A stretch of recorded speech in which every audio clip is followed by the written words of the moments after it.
Hello दोस्तों, मैं हूं प्रथमेश रंजनी और मैं आप सभी का पीडब्ल्यू सरकारी एग्जाम चैनल के अंदर बहुत बहुत स्वागत करता हूं। किसी भी देश के डिफेंस पावर का एक बहुत बड़ा हिस्सा होता है उस देश की नेवी। और जब आपका पड़ोसी चाइना जैसा हो तो आपको अपने नेवल पावर को हमेशा मजबूत बनाए रखना होता है। चाइना की स्ट्रेटेजी काफी टाइम से रही है, वो इंडियन ओशन के अंदर अपने बेसिस बनाता जा रहा है और भारत के ऊपर एक प्रेशर क्रिएट करने की कोशिश कर रहा है। उसकी इसी चाल का हमने मुंहतोड़ जवाब दिया है और भारत ने अपना पहला इंडिजीनियस एयरक्राफ्ट करियर बना लिया है। जी हां, यहां पर मैं बात कर रहा हूं आईएनएस विक्रांत की। आईएनएस विक्रांत जो कि भारत का पहला इंडिजीनियस एयरक्राफ्ट करियर है, मतलब ऐसा एयरक्राफ्ट करियर जो कि हमारे देश में निर्मित है। हमने किसी और देश से उसे इंपोर्ट नहीं किया है, ये हमारे देश के अंदर ही निर्मित है। चलिए आइए इसके बारे में जानते हैं। काफी सारे इंटरेस्टिंग फैक्ट्स हैं, इसके स्पेसिफिकेशन के बारे में जानेंगे और साथ ही साथ ये भी जानेंगे कि ये इतना ज्यादा इंपॉर्टेंट क्यों है हमारे देश के लिए। देखिए, आईएनएस विक्रांत को बनाने के बाद हमारा देश उन चुनिंदा देशों की गिनती में आ गया है जो खुद अपना एयरक्राफ्ट करियर बना सकते हैं। और ये बहुत बड़ी बात है क्योंकि दुनिया के कुछ चुनिंदा देश ही जैसे यूएस, चाइना, रशिया, ये कुछ चुनिंदा देश ही हैं जो कि अपना खुद का एयरक्राफ्ट करियर बनाते हैं। इसके अलावा भी कुछ और देश भी हैं, बट हम उन देशों की गिनती में अब आ गए हैं कि इंडिया भी अपना खुद का एयरक्राफ्ट करियर बनाता है। और खुद का एयरक्राफ्ट करियर बना के हमने अपने नेवल पावर को और ज्यादा मजबूत कर लिया है। आपको आईएनएस विक्रांत सुन के 1971 का वॉर याद आ रहा होगा। जी हां, 1971 के वॉर में भी आईएनएस विक्रांत ने पार्टिसिपेट करा था और देश का नाम रोशन करा था। उसी आईएनएस विक्रांत के नाम पे इस एयरक्राफ्ट करियर का नाम रखा गया है आईएनएस विक्रांत। तो आप कंफ्यूज मत होइएगा, वो आईएनएस विक्रांत जो कि हमने ब्रिटेन से लिया था वो अलग है। ये आईएनएस विक्रांत हमने अपने देश के अंदर ही बनाया है। चलिए इसके बारे में कुछ और जानकारी लेते हैं। न्यूज़पेपर के अंदर सारी चीजें इस तरीके से आई थी कि Indian Navy takes delivery of indigenous aircraft carrier INS Vikrant. INS Vikrant एक इंडिजीनियस, दैट मींस हमारे देश में ही निर्मित, स्वदेश में निर्मित एयरक्राफ्ट करियर है। देखिए, इससे हम लोग हमारे आत्मनिर्भर भारत के आइडिया को भी और ज्यादा मजबूत बना रहे हैं और मेक इन इंडिया के पावर को भी, मेक इन इंडिया के विजन को भी इससे बहुत ज्यादा बूस्ट मिला है कि हमने अपने ही देश में एक एयरक्राफ्ट करियर डिजाइन कर लिया है और वो डिलीवर हो गया है इंडियन नेवी को। इसे कमीशन 15 अगस्त को किया जाएगा और कमीशन होने के बाद इसका नाम होगा आईएनएस विक्रांत। अभी इस करियर का कोड नेम है IAC-1, that means indigenous aircraft career 1। ये 1 इसलिए है बिकॉज ये हमारे देश का पहला इंडिजीनियस एयरक्राफ्ट करियर है। इस न्यूज के आते ही यहां पर इंडियन नेवी की तरफ से भी ट्वीट किया गया जिसमें यहां पर यह बताया गया कि कोच्चि शिपयार्ड जो कि इस शिप के बिल्डर है, जिस शिपयार्ड ने, जिस कंपनी ने इसे बनाया है वो है कोच्चि शिपयार्ड। ये पॉइंट याद रखिएगा, बड़ा इंपॉर्टेंट है। कोच्चि शिपयार्ड ने इसकी डिलीवरी जो है वो इंडियन नेवी को दे दी है।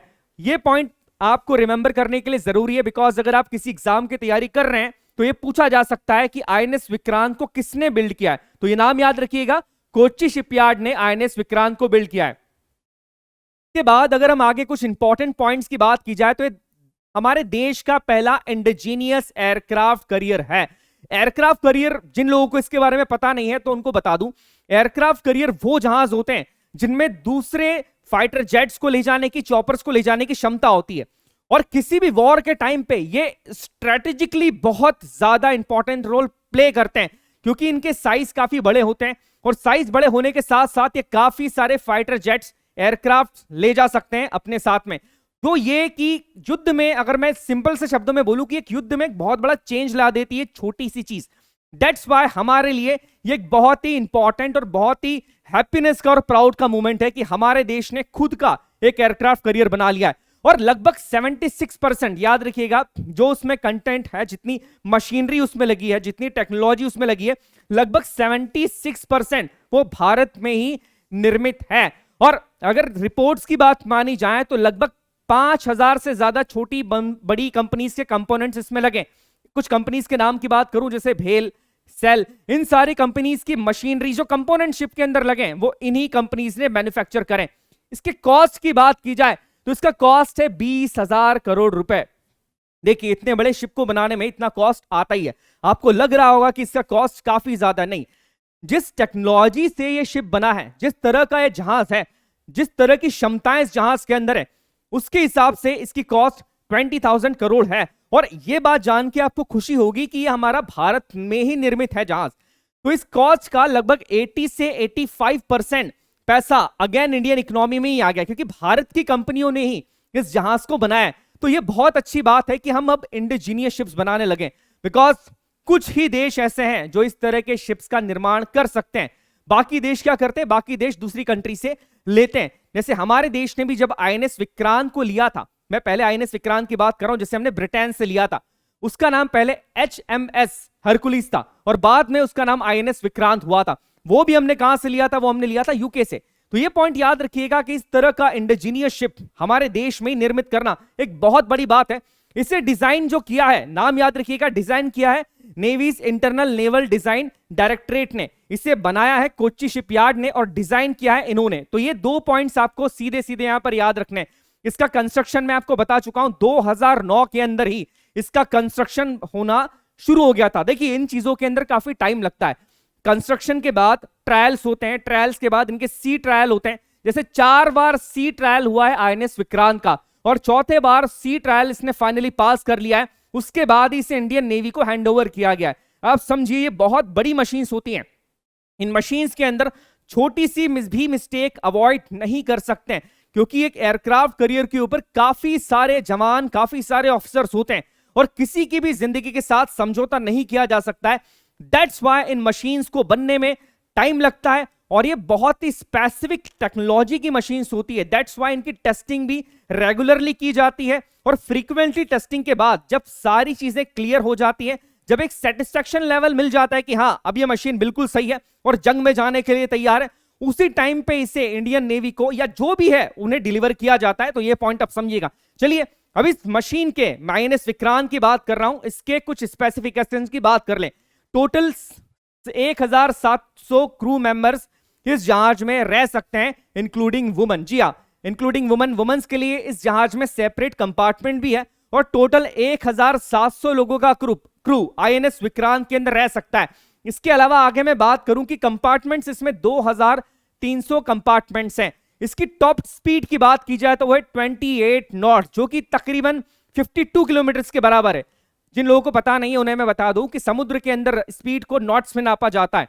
तो ये पॉइंट याद रखिएगा। यहां पर अगर ये 28 नॉट्स है तो ये तकरीबन 52 किलोमीटर के बराबर उसकी स्पीड होगी, जो कि बहुत अच्छी स्पीड है। जहाज की लेंथ के बारे में बात की जाए तो ये 262 मीटर, जो कि पुराने वाले आईएनएस विक्रांत से ज्यादा है। जी हां, पुराने वाले आईएनएस विक्रांत से इसकी लेंथ भी ज्यादा है। इसके बाद इसमें डेक्स की बात की जाए तो 14 है। इसके अलावा इसकी अगर प्रॉपर हाइट की बात की जाए तो वो है 59 मीटर्स और विड्थ की बात की जाए वो है 62 मीटर्स। इसका जो वेट है वो है 40,000 टन्स। देखिए ये बहुत बड़ी बात है कि इतना बड़ा जहाज अब हमारी नेवी के बेड़े में शामिल होगा और इसको देखकर हमारे दुश्मन की जो क्षमता है, जो मनोबल है, वो वैसे ही कम हो जाएगा। देखिए इस बात को समझिएगा कि जब भी आप किसी वॉर के अंदर होते हैं, सी के अंदर जब वॉर में होते हैं, तो आप टोटली डिपेंड करते हैं इस तरह की मशीन्स के ऊपर।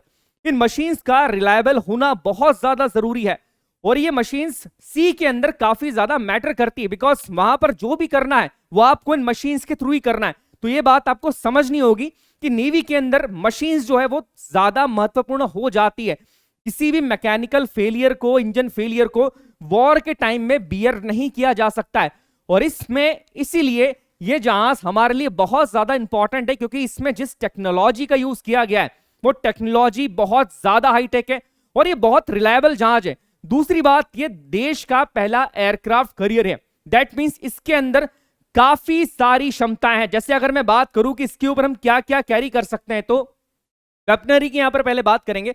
34 fixed wing and rotary aircraft, MiG-29K fighter aircrafts, इसके अलावा Kamov 31 air early warning helicopters, American built MH-60R। That means काफी सारे वेपनरी सिस्टम भी इसके अंदर है और जो जरूरी है, बिकॉज जिस तरीके से चाइना धीरे धीरे प्रेशर क्रिएट करता जा रहा है, उस चाइना को जवाब देने के लिए और पूरी दुनिया को बताने के लिए कि अब हम किसी दूसरे देश पे डिपेंड नहीं है अपने वेपन्स के लिए, ये बहुत ज्यादा जरूरी हो जाता है। देखिए इनिशियल तौर के ऊपर जब ये जहाज कमीशन होगा, 15 अगस्त 2022 को ये जहाज कमीशन होने वाला है और इनिशियल लेवल के ऊपर ये वेस्टर्न कमांड के अंदर होगा या वेस्टर्न कमांड के पास होगा। इस पॉइंट को आप याद रखिएगा कि इस जहाज के कमीशन होने के बाद हमारे देश की क्षमता बहुत ज्यादा यहां पर बढ़ने वाली है, क्योंकि इसका बहुत ज्यादा स्ट्रैटिकल इंपॉर्टेंस भी है, बहुत ज्यादा इंपॉर्टेंस है। देखिए ये इंपॉर्टेंट क्यों है, हम देख रहे हैं कि चाइना धीरे धीरे इंडियन ओशन के अंदर अपनी प्रेशर को, अपने बेसिस को बना के धीरे धीरे एक प्रेशर क्रिएट करता जा रहा है।